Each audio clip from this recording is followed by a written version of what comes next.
Hello everyone and welcome to my TimeHopAthon Wrap Up. So over the last week I've been taking part in TimeHopAthon and I've had really great fun with it, so I'm just going to get right on into what I thought about the books that I read.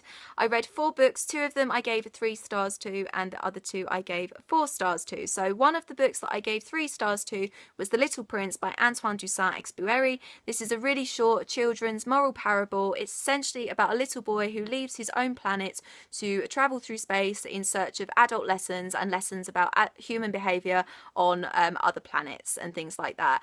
I know this is a lot of people's childhood favourite. It's a childhood classic, and I think I probably would have enjoyed it a little bit more if I'd read it as a kid, because I just wanted a little bit more from it. I'd heard so many good things about it that I expected a little bit more to happen, and I expected to feel a little bit something more. Essentially what he learns is that adults have become so bogged down with all of these things that they think are really important and stressful, that they fail to see the true wonder and beauty in the world that children and guys like the Little Prince can see.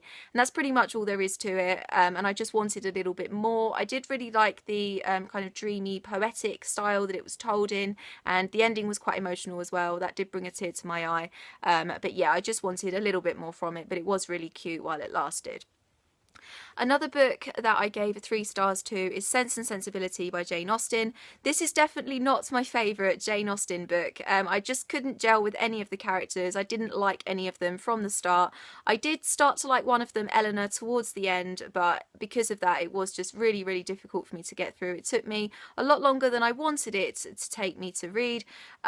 So yeah, it has been a long time since I have read a Jane Austen novel. This is the 5th one out of her 6 novels that I've read, so I will probably read Mansfield Park just so I can say that I've read all of her books, but yeah, it's certainly not my favourite. I did find it quite boring at times, but it was quite funny, as Jane Austen often is, and it was just really ridiculous, but it got 3 stars because of the kind of Jane Austen humour, and it did make me smile on more than one occasion. A book that I gave 4 stars to was The Road by Cormac McCarthy. This is a pretty short post-apocalyptic thriller horror style book. I don't really know how to categorise it. It's told in a very lovely, very to the point but very metaphorical style, so you do have to kind of get yourself into that mind zone, and it did take me a little bit of time to kind of gel with the style, but once I did, I was wholly sucked into the story. It was very, very immersive, very atmospheric, very eerie, very, very dark, some really, really creepy, scary scenes, but it was really, really emotional as well. I think they've made it into a film, so I am now really intrigued to see how they would adapt it for film, but it was really simple. Not a lot actually happens, but you're just kind of so sucked into the situation that they're in, and it was really, really exciting, and I really, really loved the ending as well, so it's really emotional, did make me cry, definitely. And the last book that I read for TimeHopAthon I also gave 4 stars to, and that is The Essex Serpent by Sarah Perry.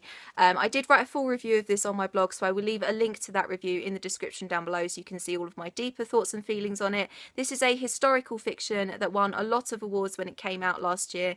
Essentially it's about a woman who moves from London to Colchester in Essex, and when she gets there she hears all of these stories and local legends about this serpent creature that seems to be terrorising the town, and she meets a priest who has very different ideas about what this serpent is to what she does. There's a romance in it which I really, really loved, so as I said, I will link my review so you can see all of my deeper thoughts and feelings in that review. So yeah, that is it for my TimeHopAthon wrap up. Did you take part in it? What books did you read for it? Let me know. I will leave all of my social media in the description down below. I hope you're having an awesome day, and I'll see you very soon for another video.